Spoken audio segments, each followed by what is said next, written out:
Hello and welcome back to my art studio, and welcome to our sixth lesson in this series during lockdown. I hope you've all been enjoying yourselves doing the green men that we did last week, and indeed all the other stuff that we've been doing during the last 5 weeks. I was really impressed again by how hard you've all been working on your green man pictures, and I was very pleased to see that you'd all experimented with collage and things as well, putting the newspaper, and if you had tissue paper, putting that underneath and then painting back over the top like we did when I did the demonstration last week. So thank you for attending, and if you weren't there and you had a go, thank you. And if you're going back through the lessons at the moment, enjoying those, then brilliant, thank you. Please don't forget to carry on sharing your work. Now, I don't know if you've noticed, but everything has been extremely quiet over the last 6 weeks of lockdown, and one thing that I've noticed is that I can hear the birds singing outside when I go out for a walk, when I go out for a run with my dog, all of those sorts of things. And I've noticed a lot more different types of birds that perhaps I wouldn't have noticed otherwise. So I thought today what we're going to do is we're going to look at British birds, or birds of British paradise, and draw some of those, because when you actually start looking at those birds, they are absolutely gorgeous. We've got some beautiful birds, lots of different colours and varieties in this country that are worth celebrating with a little bit of a drawing or artwork. So what I've done today is I've prepared a background to work over, and I've used watercolours to do that. So I've splashed a little bit of water over the paper very, very loosely with my brush. Then I've used the watercolour and just sort of dabbed around a little bit and let the with blue and green, and let the colours kind of do their own thing and merge together.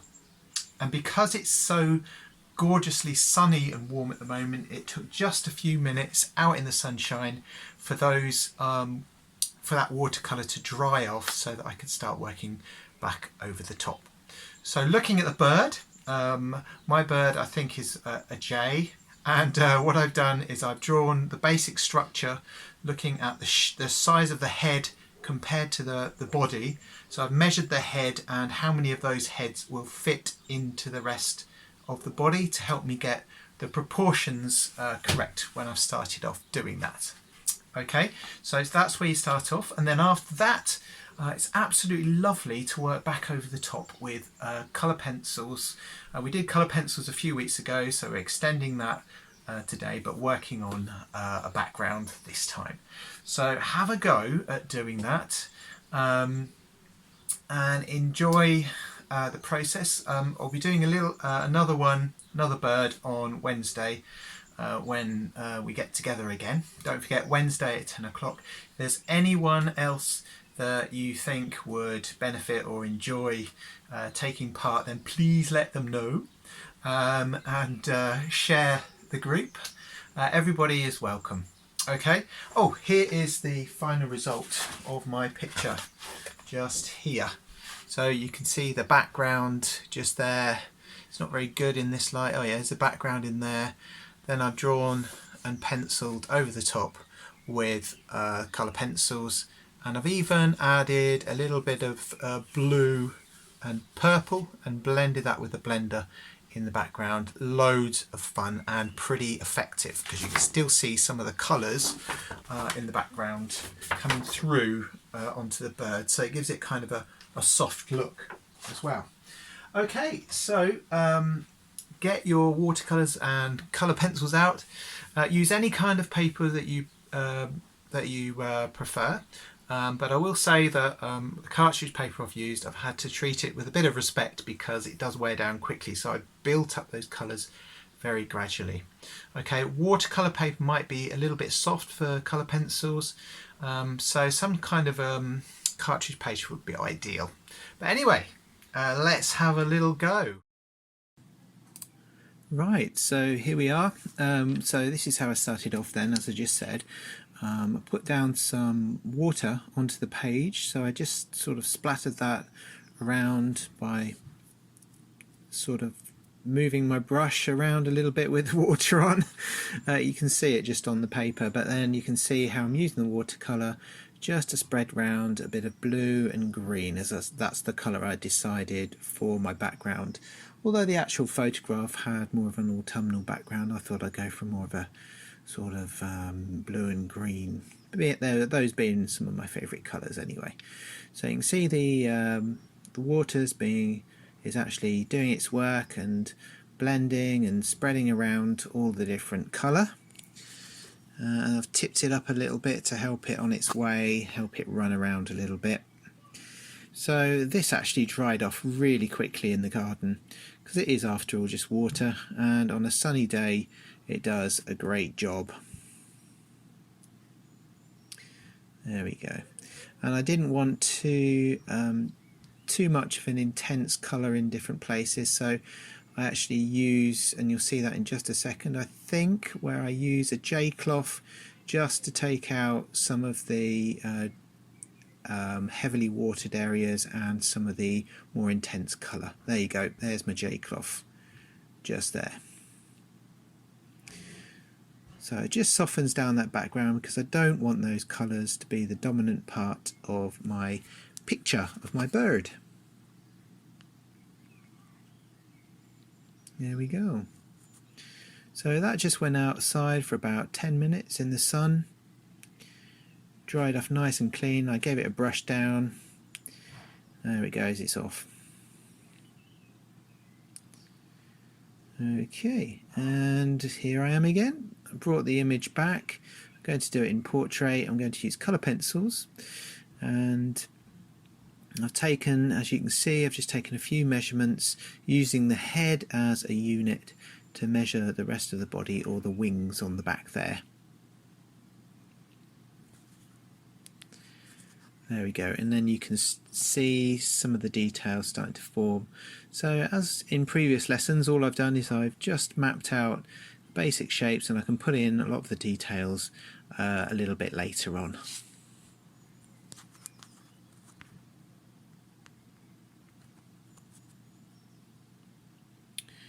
There we go. So the pencil details going in, still measuring as I go along to make sure I've got the right kind of proportions. Not worried if it's slightly out, but I want to get the main sort of structure of the bird in. Okay, then I start to get a couple of pencils together. I do actually use, I don't normally do it, but I have actually used a little bit of black because of those black feathers, just to ensure that it gets nice and dark and everything else. And I used a white pen just then to add the little highlight in this bird's eye. I am leaning over a little bit on this so you can see a lot of my hair, unfortunately. I'm just putting in the old beak, obviously, and using white and black to get that contrast. It's one of the most obvious features in this picture, so I just went for it straight away. I think at this point I'd gone out to stop that dog barking. That's all he does all day long. All she does is want to bark at the neighbour's dogs. So I'm using a darker colour to get all those details in. Sorry about the top of my head.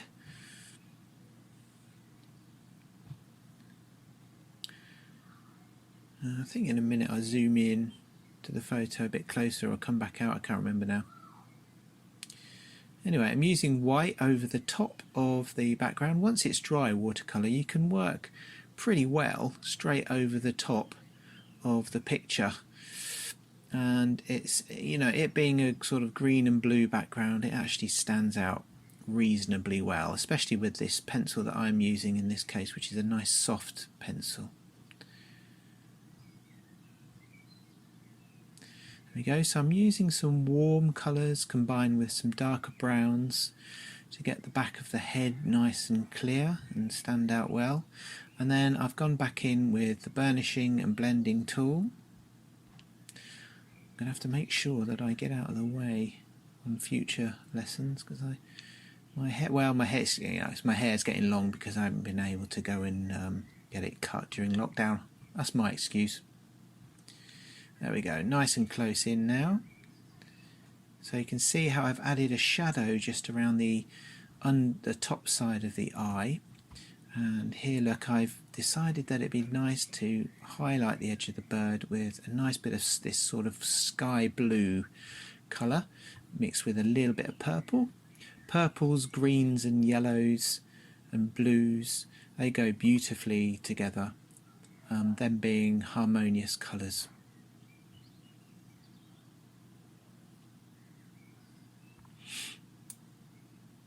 Yeah, so here I'm just putting a general sort of brown over most areas and a thinner layer on the larger part of the wing just below my hand right now. I am sorry about my hair. Still waiting for a shaver. So here I noticed there's a bit of yellowy colour in the wings, and I do add a bit more of a reddish sort of pinky colour a bit later on as well, just to sort of match the colours on our jay. If it's not a jay now, I'm going to be apologising to you for that, but I'm pretty sure it's a jay. So I've used white over the top of that to help me smooth out and lighten up those areas of colour. And I just put the picture over the top just to sort of match it against my drawing as well. I'm doing it more or less the same sort of size, so that does help in this case. There we go, a bit of blue and purple in the background, because blue, purple and green go lovely together. Nice harmonious colours. There's my hair again, lovely.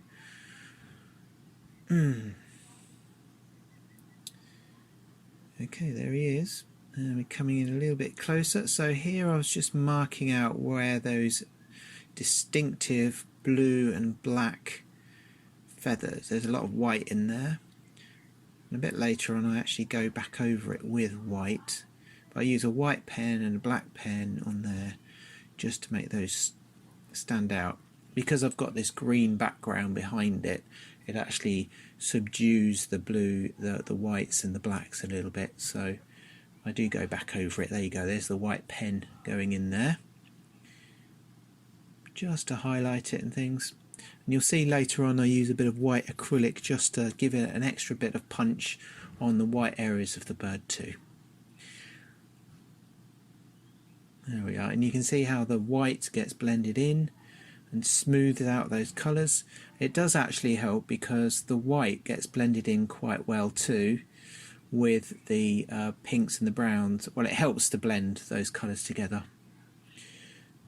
There we go. So back on to the rest of the bird, looking generally and broadly at the white areas on the picture. And going back in with the black pen. And I do actually soften it down again with a white pencil in a minute, as I said earlier. I really enjoyed doing this. It took me about an hour to do, but I hardly noticed the time going by. I was just, you do get absorbed in it, even if you try to go a bit quicker. As soon as you try to go a bit quicker, you end up slowing down and getting into it anyway, I find. So there we go, putting in some of the details of the wings, on the wings there. This bit was quite an interesting bit because it was kind of a browny sort of greyish sort of colour. So I didn't pick up a grey pencil, I used whites, I used a bit of brown and a little bit of black and even a little bit of blue in there. And I put some blue on these feathers on his back as well because I felt that there was sort of that iridescent sort of quality to that part of the bird. When I looked, if I looked really closely, I could just about see that. Marvellous. There you go, a bit of white in there again with the pen. There we go, filling in those details. So at this point I wanted to sort of say, right, that's enough for now. I put in the legs. In a few minutes you'll see me doing the bark. I used a completely different technique for that because I wanted the texture of the bark to stand out. on the branch there against or next to the bird. There we go, a bit of background in there, a bit of purple.